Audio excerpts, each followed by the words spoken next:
Welcome to Guide Guru. We hope this video helps. You begin by matching your current skills to the project and filling the biggest gaps. Learn welding and basic wiring first because they save time later.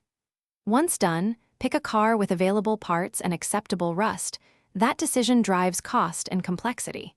Make sure to set a realistic budget and a workspace with essential tools.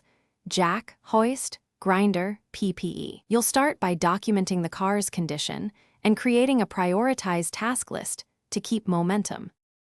You now move into detailed execution. Strip the car methodically, label and bag parts, and photograph assemblies so reassembly is straightforward. As you go, diagnose core systems, compression tests, transmission checks, and brake and suspension inspections, because these determine whether to rebuild or replace. Then plan the work in logical stages.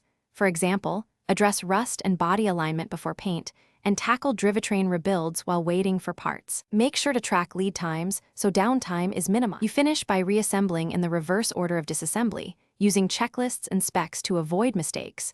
Torque critical fasteners and verify wiring diagrams as you go. Once assembled, perform stage tests, engine break-in, brake bleeding, alignment, and short road tests to validate drivability before a full drive. After passing tests, complete title and registration tasks and give the car a proper detail and corrosion protection. If something goes wrong, start with a methodical electrical and grounding check. Thanks for watching. Consider subscribing if we helped you today.